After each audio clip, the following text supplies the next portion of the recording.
agradeciendo a don Juan Pablo. Iniciamos, don Juan Pablo, pues esta semana, lamentablemente, bueno, nuestro presidente en la ONU, hablando de todo lo bien y elogiándolo y entregándole preseas por ser un presidente tan destacado, pero pues aquello que tanto se había presumido también, que es la seguridad de nuestro país, o la inseguridad, llamémosle, recrudeció. Platíquenos, por favor. Efectivamente, pareciera como para darle contras al presidente, la situación pues revivió una situación que vivimos el pasado sexenio, el periodo de Calderón, y que supuestamente Enrique Peña Nieto había diseñado una estrategia más efectiva y que iba a conseguir que los niveles de la delincuencia, los niveles de la inseguridad descendieran. No ha ocurrido así, lamentablemente.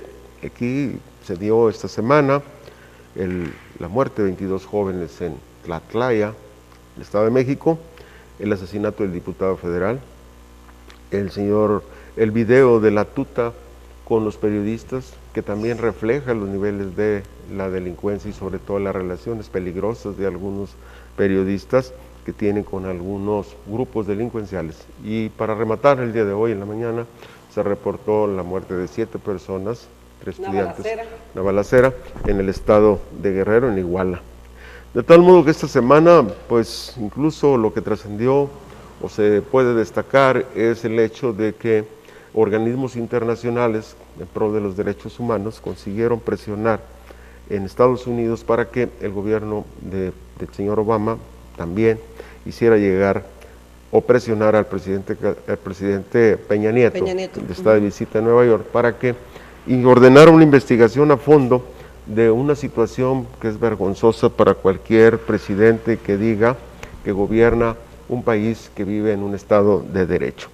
Estas organizaciones pidieron que se esclarecieran los hechos ocurridos el 20 de junio en ese lugar que le menciono, Tlatlaya. ¿Por qué? Porque resulta que las autoridades habían tratado de ocultar el fondo, pasaron al aire, a los medios, que había sido un enfrentamiento entre delincuentes y miembros del ejército. Sin embargo, hay una revista, Skir, se llama Skir.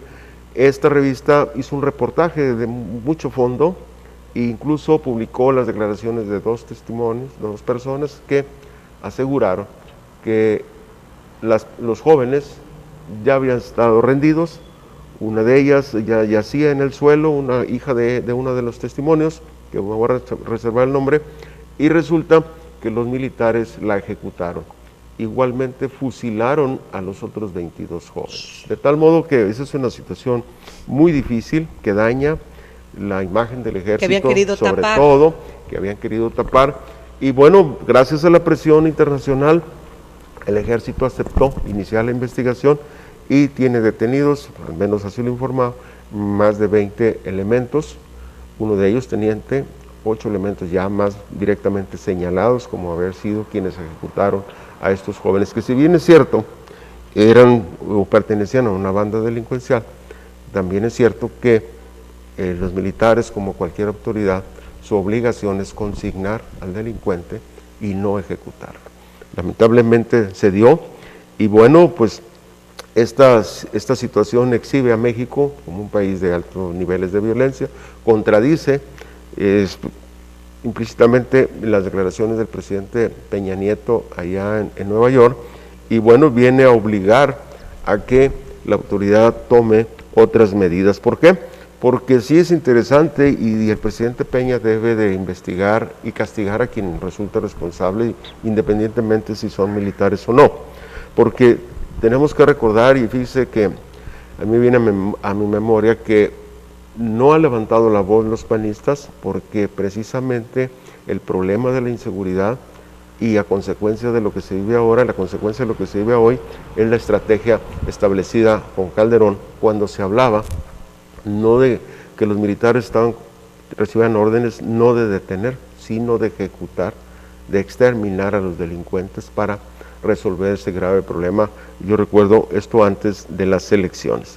esa situación de violencia, esa mala guerra o pésima decisión del presidente de sacar a los militares a resolver un problema de civiles, trajo como consecuencia la presentación de una denuncia en La Haya, en Holanda, en contra del presidente y también de Genaro García Luna, e incluso algunos miembros de la delincuencia.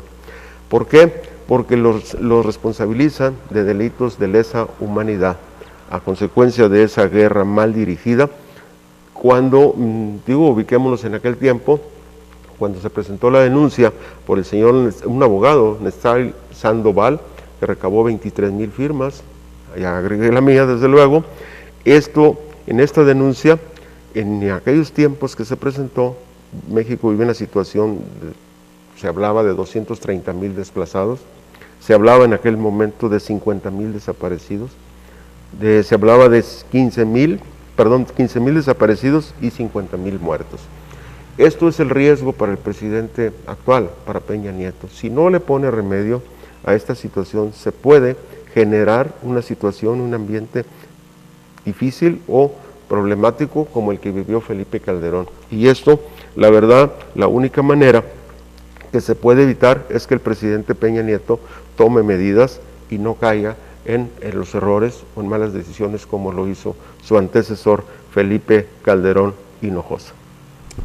Sí, tremendo asunto, sobre todo porque parecía que ya estaba todo tranquilo, parecía que ya estaba todo calmado y finalmente esto que no tan solo es en el país, también en nuestro estado han habido varios brotes y Exacto. De nuevo algunos ataques, por ejemplo en la capital de nuestro estado, ataques a casas de masaje, aquí mismo detienen a gente con una cantidad bastante elevada de cristal, o sea, sigue habiendo la semana pasada, antepasada, una mujer que asesina a otro tipo de bandas, así que, bueno, siempre ha habido, siempre ha existido, lo que pasa es que no habían transgredido los límites de meterse con la sociedad civil. Exactamente, mire, cuando ocurre eso, y desgraciadamente se ha dado a través de la historia, bueno, en el ámbito, en los círculos de los delincuentes, pues entre ellos, ahora sí, como dice el dicho popular, que ellos se arreglen. El problema es cuando se involucra a personas. Y yo recuerdo que cuando la guerra de Felipe Calderón en contra de la delincuencia y lo mal aplicado de esos programas, pues trajo una consecuencia gravísima para miles de ciudadanos. Yo recuerdo, y la pregunta que queda es, ¿cuántos padres de familia no anhelan todavía encontrar el cuerpo de sus familiares?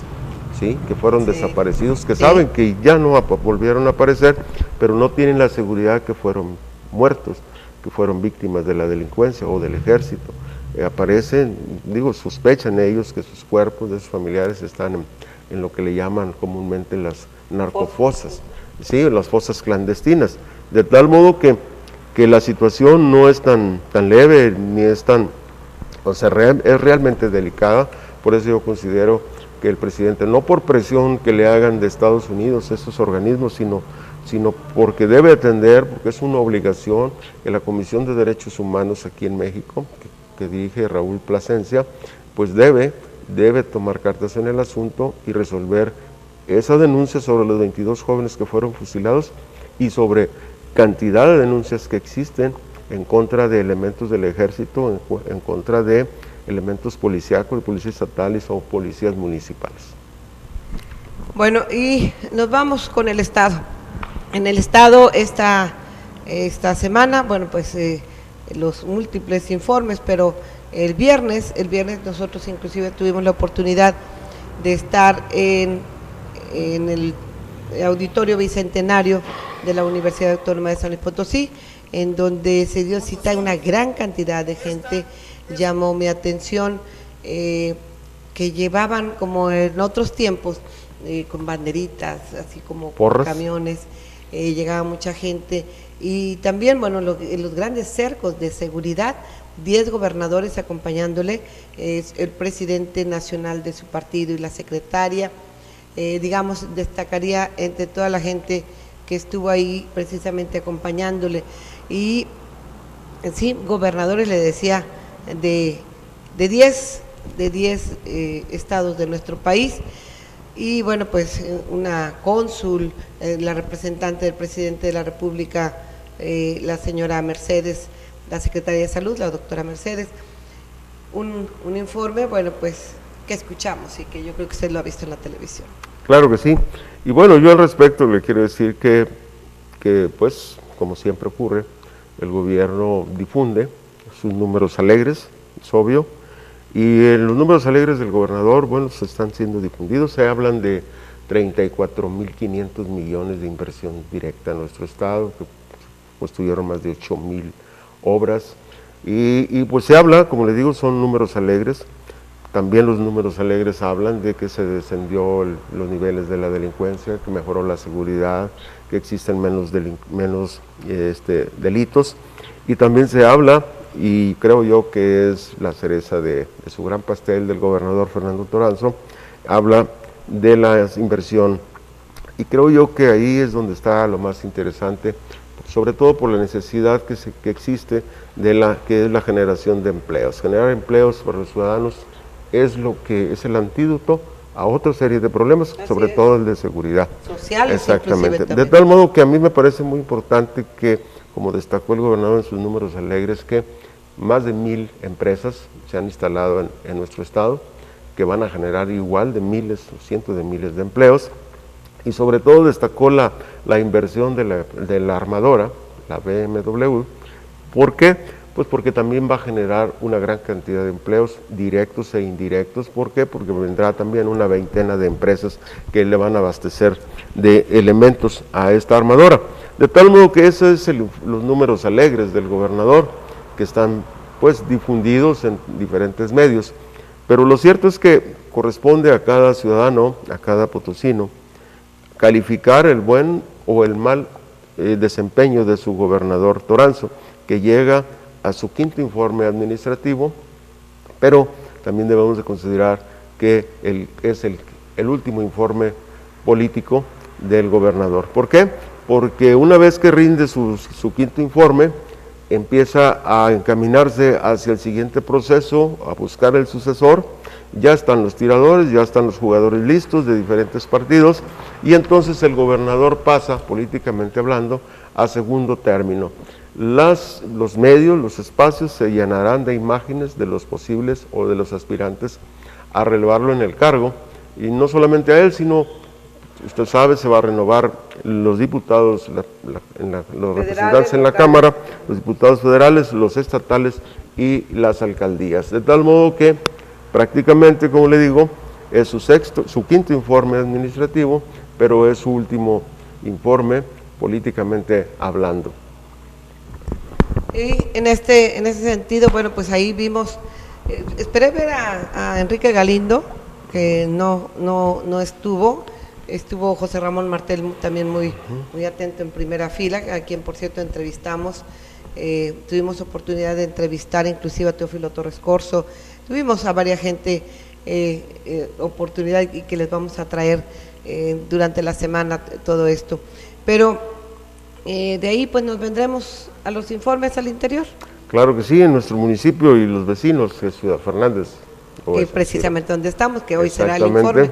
En este sentido, pues llamó la atención, por ejemplo, en el caso de Río Verde, porque nunca se había dado así, que se cite una sesión de cabildo y rinda en privado, de manera privada y particular. Entrega un ejemplar como este. Ah, mire aquí están para que vea. Mire usted si es contamos. Ahí está, mire, ¿sí? Bueno, está entregando. Exactamente. Este es el segundo informe. El segundo informe de gobierno, pues nunca se había visto algo parecido, pues sin embargo, pues al parecer es válido, es permitido, y será en Río Verde al menos el día lunes. Hoy estaremos transmitiendo en vivo por la noche el de Ciudad Fernández. Así es, y bueno, yo le quiero hablar del manejo que le dieron cada alcalde a la difusión de su informe, y yo me quiero remitir al 134 constitucional, que habla sobre cómo se deben de manejar sobre todo la imagen, o cómo se deben de utilizar los recursos públicos a cargo de ellos, y cómo no deben de utilizarlos en su beneficio. Y el artículo 134 constitucional, que fue reformado en el 2008, cuando estuvo Felipe Calderón, habla muy claramente que los servidores públicos son quienes tienen todo el tiempo la obligación de aplicar con imparcialidad aplicar los recursos públicos. Este artículo señala la responsabilidad de los funcionarios municipales, estatales y federales que deben dar a esos recursos. Señala en una de sus fracciones que los recursos no deben ser utilizados para proyectarse ni promocionarse en ningún funcionario público. Deben de ser aplicados y están obligados a administrarlos con eficiencia, eficacia y economía, transparencia y honradez para satisfacer los objetivos a los que están destinados. Este artículo también señala que, y a eso me voy a referir, la propaganda bajo cualquier modalidad de comunicación social que difundan como tales los poderes públicos, los órganos autónomos, las dependencias e identidades de la administración pública y cualquier otro entre los tres órganos del gobierno deberá tener carácter, ¿sí?, institucional y fines normativos, educativos o de orientación social. Pero en ningún caso esta debe ser como propaganda, utilizada como propaganda, y tampoco deberá incluir nombres, imágenes o videos o símbolos que impliquen la promoción personalizada de cualquier servidor público. Esto nos lleva a considerar que en los informes recién que se van a empezar a rendir el día de hoy, Ciudad Fernández, el lunes, al aire, al público, el de Río Verde, bueno, pues nos habla que las invitaciones que redactaron los alcaldes tuvieron descuidos y violaron este artículo 134. ¿Por qué? Porque resulta que solamente el de San Ciro de Acosta fue el único que cumplió con la norma. ¿Qué dice la norma? La norma dice que no se debe mencionar ni nombres, ¿sí?, ni distribuir imágenes, ni videos para la invitación de ese acto. Por eso es que el de San Ciro destaca, porque solamente dice: el Ayuntamiento de San Ciro lo invita a usted a la celebración del segundo informe, y ya. El caso de Ciudad Fernández, ahí ve usted la invitación, él no dominó el ego o el ánimo protagónico, y resulta que él incluyó su nombre. Mire, es el de San Ciro, así es como debe ser. El de Ciudad Fernández dice Rafael Lara Oviedo. Pero no dice hasta arriba, a ver, bueno, aquí estamos con... Ese es el de el de San Ciro. El de San Ciro. Exactamente. Sí. Arriba dice el Ayuntamiento de San Ciro, no lo traje yo, todas las tengo. Exactamente. El segundo es el de Ciudad Fernández, donde el alcalde incluye su nombre, Rafael Lara Oviedo. Pero quien no tuvo freno... Bueno, pero aquí sí dice: tiene el honor de invitarle a presenciar el acto solemne de gobierno. Exactamente. Sí, ¿verdad? De gobierno, ajá, de cabildo, un acto solemne de cabildo. Pero menciona su nombre. Sí. Pero quien no tuvo freno fue el caso de Río Verde. ¿Por qué? Porque rompió con la tradición donde el alcalde y el ayuntamiento invitan al segundo informe, y ahora en la redacción de la invitación dice: el señor presidente Alejandro García y la presidenta del DIF, Fabiola Guerrero, invitan a usted a su segundo informe. Esto pareciera muy simple, pero está generando que otros funcionarios recurran a lo mismo, a la promoción. ¿Cómo cree? Sí, tenemos el caso del director de Sazar. Vea usted, el volantito que mandó, 8,000 y fracción de usuarios tuvieron el gusto o el disgusto de recibir este volante, que obviamente va con cargo al usuario. No creo que el señor Sergio lo haya pagado de su bolsillo, de tal modo que no se entiende por qué no se impide o no se frena ese uso de los recursos públicos en beneficio de imágenes de personas que quieren ser candidatos. Sergio Juárez, entiendo, sueña o anhela ser alcalde de Río Verde y está ocupando los recursos de Sazar para promocionar su imagen. En este volante incluso destaca más su figura que la del mismo alcalde, ¿sí? Habla de que gracias a él y a su trabajo ha hecho obras que en 50 años no se habían construido, como es la condición central de la línea, de la condición central del agua potable, y que tendrá una extensión de más de 5 kilómetros. ¿Cuánto costó a los usuarios la impresión de estos volantes a todo color que el profesor y licenciado mandó se agregaran los recibos? ¿Con qué objetivo?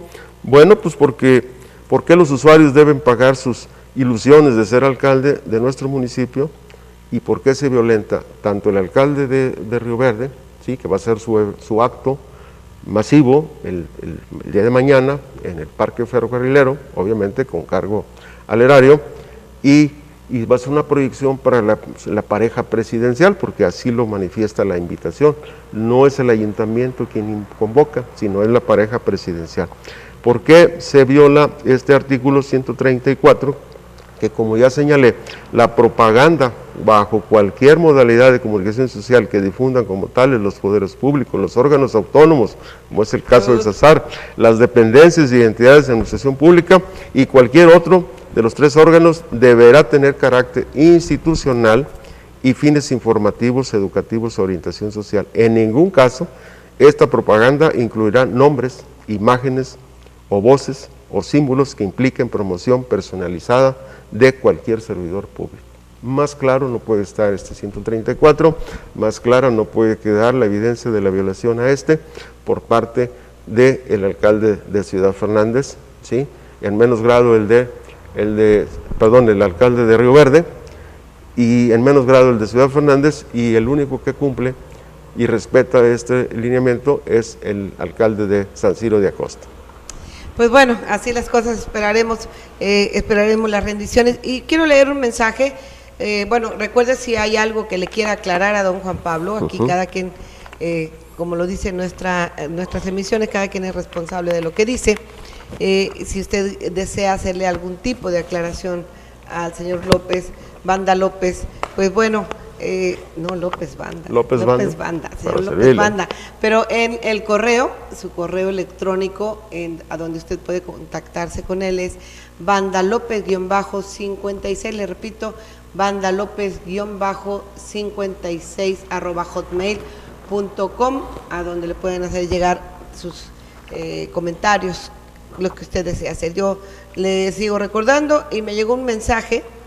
Dice, me gustaría saber si la transmisión que va a transmitir su televisora del tan sonado informe de Pente Lara va a ser gratuita o se la va a cobrar a su amigo Lara.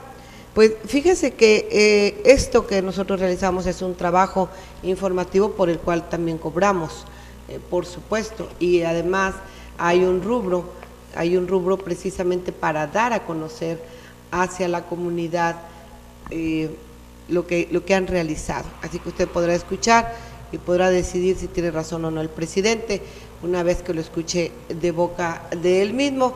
Y pues claro que sí, esta televisora pues tiene que cobrar. Nosotros hacemos un trabajo profesional y eso tiene un costo. Obviamente son clientes. Bueno, pues yo dejaré para la próxima la revisión del informe.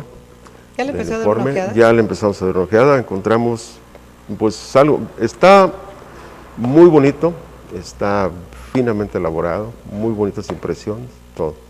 Pero en la descripción de los gastos no aparece un estado financiero, por ejemplo, para saber cuánto tiene, cuánto gasta, en qué lo gasta. La mayoría son obras de programas federales, ¿sí? Estuve buscando cuánto gasta en deporte municipal, por ejemplo, no aparece. Y encuentro lo mismo, la misma situación de los famosos programas, cursos y talleres, que por cierto una señorita, el domingo pasado hablamos de una señorita Jessica, ¿sí? Castillo Díaz. Ella me envió un mensaje donde dice que no, que jamás ofreció cursos de belleza ni de cocina, que ella es psicóloga y que nada más celebró 2 contratos con la alcaldía.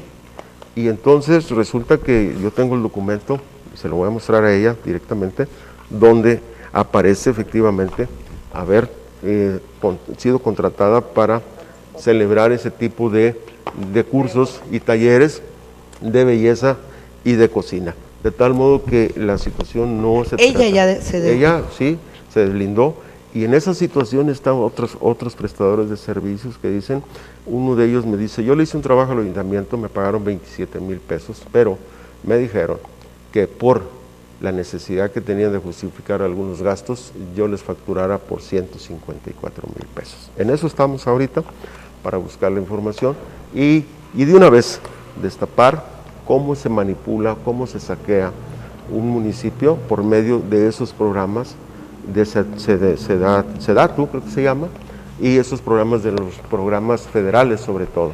Pero esto, obviamente, una vez que desmenuzamos este documento, obviamente, señora, aquí están los documentos, y obviamente que ya una vez revisemos este elegante informe, ¿sí?, pues podremos hablar ya más en concreto.